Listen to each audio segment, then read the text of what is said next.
নমস্কাৰ। য'ত আপোনাৰ মা দেউতাৰ আপোনাৰ পূৰ্বপুৰুষৰ সন্মান নাই, তাত আপোনাৰ সন্মান থাকিব পাৰে বুলি আপুনি ভাবেনে? ঠিক তেনেকে আপোনাৰ পৰম্পৰাৰ য'ত সন্মান নাই, আপোনাৰ তাত সন্মান থাকিব পাৰে জানো?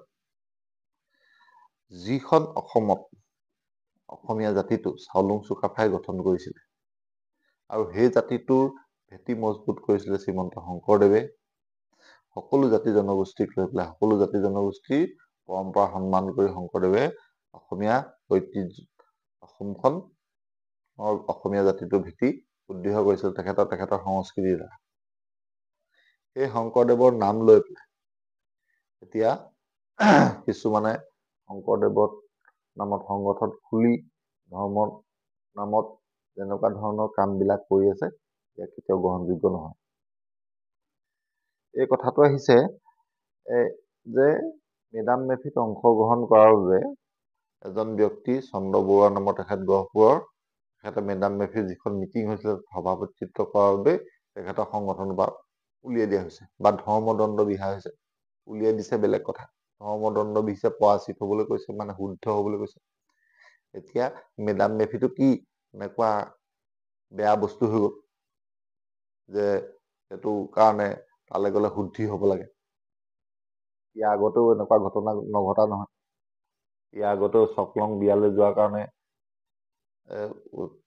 শংকৰী সংঘত থকা মানুহক বহিষ্কাৰ কৰা হৈছে বা তেনেকুৱা নিচিনা ঘটনা বহুত অসমৰ সংবাদ মাধ্যম বহুত দিন যিটো কাৰণে উত্তপ্ত হৈ আছিলে বা আহোম সংগঠন বহুতে প্ৰতিক্ৰিয়া প্ৰকাশ কৰা দেখা গৈছিল। এইবাৰো নগণ্য সংখ্যক আহোম সংগঠনেহে এই যি মেডাম মেফিৰ বিতৰ্ক হৈছে তাৰ বাবে প্ৰতিক্ৰিয়া প্ৰকাশ কৰিছে। বাকীসকলে কিয় মৌন হৈ আছে এয়া ৰহস্যৰ বিষয়। যি কি নহওক এই বিষয়বোৰ যথেষ্ট গুৰুত্বপূৰ্ণ। প্ৰকৃততে শংকৰী সংঘত থাকি পেলাই তেওঁ জাতি জনগোষ্ঠী হৈ থাকিবনে নে বেলেগ কিবা হৈ যাব, সেইটো শংকৰী সংঘৰ পিনৰ পৰা স্পষ্ট হব লাগে।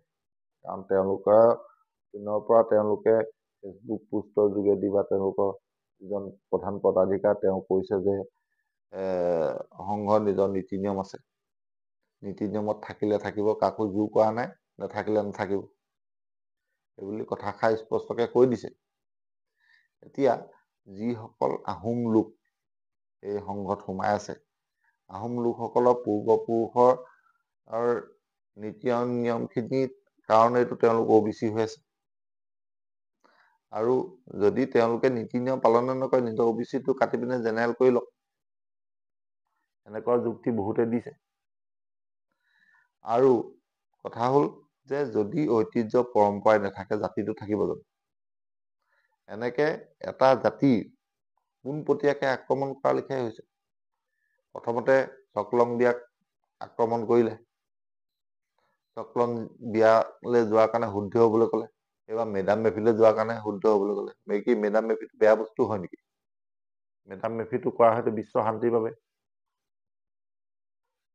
প্ৰকৃতিৰ বাবে।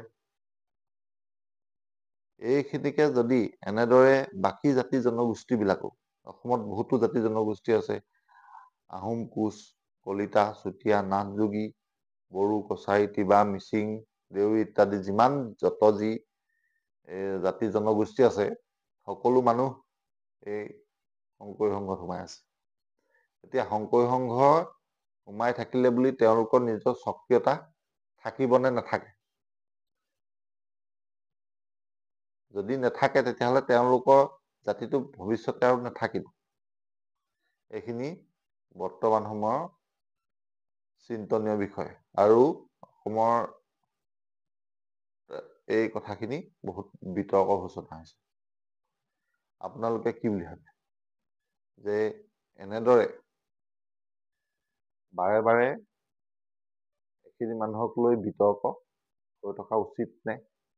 নে ইয়াৰ কিবা এটা সমাধান হৈ পেলাই সমাজখনত শান্তি শৃংখলা বৰ্তাই ৰখাটো প্ৰয়োজন। ধন্যবাদ।